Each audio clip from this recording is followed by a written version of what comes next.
السلام علیکم اسٹوڈنٹس، میں آپ لوگوں کی جماعت پنجم کی اردو کی ٹیچر ہوں۔ آج میں آپ لوگوں کو سبق کا اگلا حصہ پڑھاؤں گی۔ سبق کا نام ہے قرارداد پاکستان۔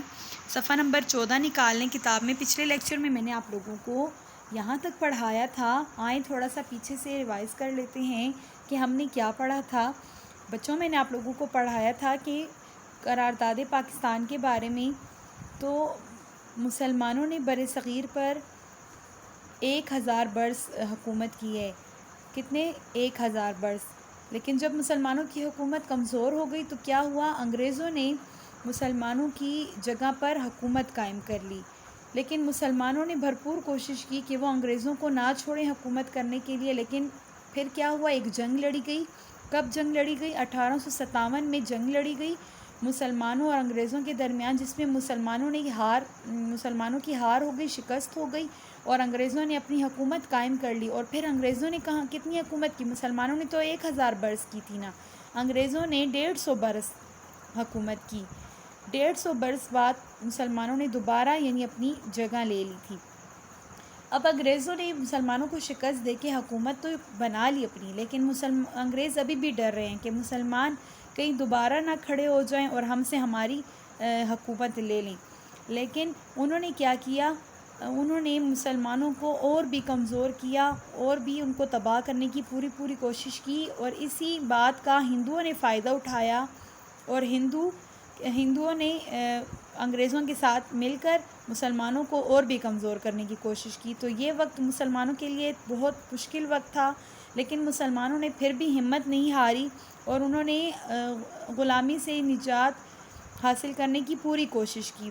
ابتدا میں شروع میں ہندوؤں نے مسلمانوں کے ساتھ مل کر آزادی کے لیے جدوجہد کی، کوشش کی، لیکن مسلمانوں کو جلد ہی اس بات کا اندازہ ہو گیا تھا کہ ہندو جو ہیں وہ ہمارے دوست نہیں ہیں، بلکہ وہ ہمارا فائدہ اٹھانا چاہتے ہیں اور پھر ہمیں اپنا غلام بنانا چاہتے ہیں۔ یہاں تک میں نے آپ لوگوں کو پڑھایا تھا۔ آج میں آپ لوگوں کو آگے پڑھاتی ہوں، آپ لوگ میرے ساتھ پڑھیں۔ ہندوؤں کے ارادوں کا علم ہونے پر مسلمانوں نے آزادی کے ساتھ ساتھ اپنے لیے ایک الگ آزاد ملک کا مطالبہ بھی شروع کر دیا۔ ہندو مسلمانوں کے ساتھ مل کر آزادی تو مانگ رہے تھے، لیکن مسلمانوں نے اب ہندوؤں سے بھی الگ رہنے کا ارادہ کر لیا تھا۔ اس مطالبے کی بنیادی وجہ یہ تھی کہ ہندو بتوں کی پجاری اور مساوات کے بجائے ذات پات کے قائل ہیں، جبکہ مسلمان ایک خدا کی عبادت کرتے ہیں، مساوات پر یقین رکھتے ہیں، اس لیے دونوں کا ایک ملک میں امن کے ساتھ رہنا ممکن نہیں۔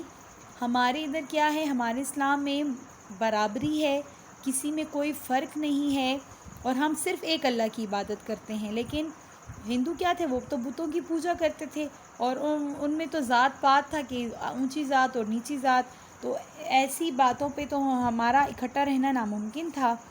تو اس لیے مسلمانوں نے ایک الگ ملک کا مطالبہ کیا، لہٰذا مسلمانوں کو اپنے لیے ایک علیحدہ وطن کی ضرورت ہے جہاں وہ اپنے دین کی تعلیمات کے مطابق زندگی بسر کر سکیں۔ جو دین ہمیں تعلیمات دیتا ہے کہ آپس میں بھائی چارے کے ساتھ، امن کے ساتھ اور ایک دوسرے کے ساتھ ہمدردی کر کے وقت گزارنا ہے، اللہ کو ماننا ہے، حضور کی اطاعت کرنی ہے، تو مسلمانوں نے اس لیے چاہا کہ ہمیں ایک الگ ملک چاہیے۔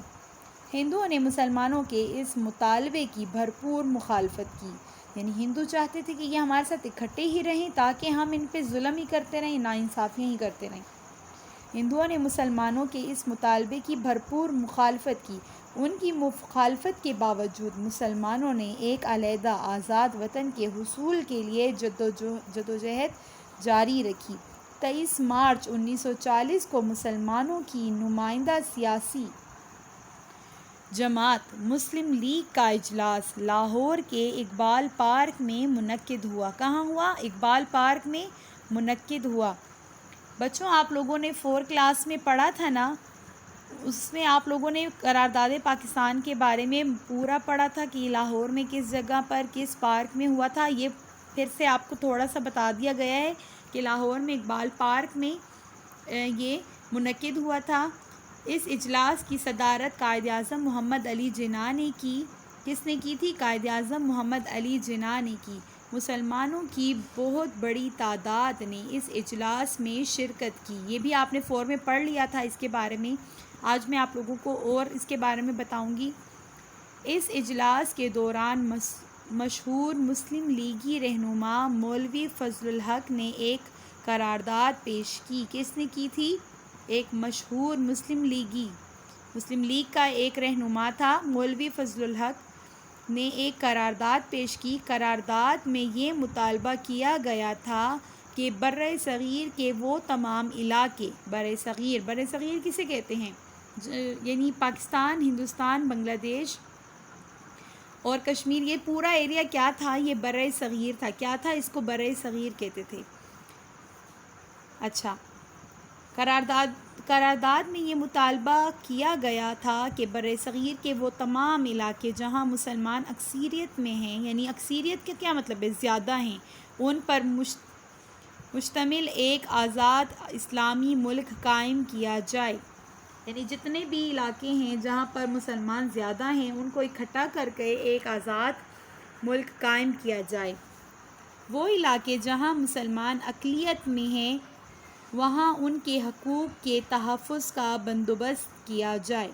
یعنی وہ علاقے جہاں مسلمان اقلیت میں ہیں، یعنی کم ہیں، اب جیسے ہندوستان میں مسلمان کم ہیں نا اور پاکستان میں مسلمان زیادہ ہیں، تو اس لیے یہ ایریا جو تھا، یہ علاقہ جو تھا، یہ کیا بن گیا؟ پاکستان بن گیا، اور وہ بن گیا کیونکہ وہاں پر ہندو زیادہ تھے نا، تو اس لیے وہ کیا بن گیا؟ ہندوستان بن گیا۔ لیکن وہاں پر جو مسلمان کم ہیں ان کے حقوق کا، ان کے جو حق ہیں، حقوق ہیں، ان کے بھی تحفظ کا بندوبست کیا جائے۔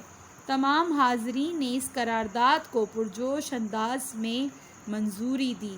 یعنی جتنے بھی حاضرین ادھر تھے انہوں نے اس کی قرارداد کی پرجوش انداز میں منظوری دی۔ قرارداد کی منظوری کے اعلان کے ساتھ ہی جلسہ گاہ اللہ اکبر کے نعروں سے گونج اٹھی۔ جلسہ گاہ کون سی جگہ تھی؟ اقبال پارک۔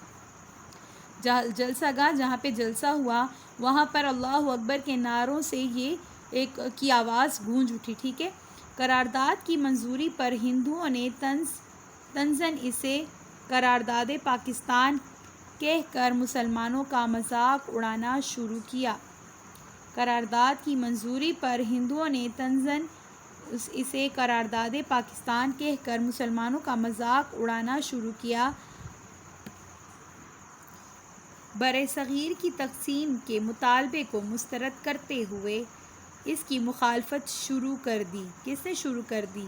ہندوؤں نے مخالفت شروع کر دی۔ ہندوؤں کی بھرپور مخالفت کے باوجود مسلمانوں نے اپنی جدوجہد جاری رکھی، یعنی اپنی کوشش جاری رکھی۔ قرارداد کی منظوری کے بعد ان کو اپنی منزل کا پتہ چل گیا تھا، چنانچہ تمام تر رکاوٹوں اور مشکلات کے باوجود مسلمان اپنی منزل کی طرف بڑھتے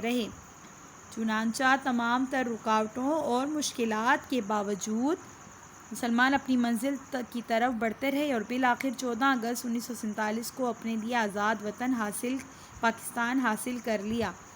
اس وطن کے حصول کے لیے ہمارے بزرگوں نے بے شمار قربانیاں دیں۔ بڑی جدوجہد کے بعد ہمیں یہ پیارا وطن ملا ہے۔ اب اس کی ترقی اور خوشحالی کے لیے ضروری ہے کہ ہم بھی اسی طرح جدوجہد کریں جس طرح اس کے حصول کے لیے ہمارے بزرگوں نے جدوجہد کی تھی۔ ہماری دعا ہے کہ خدا ہمارے پیارے وطن پاکستان کو ہمیشہ قائم و دائم رکھے، آمین ثم آمین۔ تو بچوں آپ لوگ اس کی پڑھائی کریں اچھے طریقے سے اور اس کو یاد کریں۔ Thank you.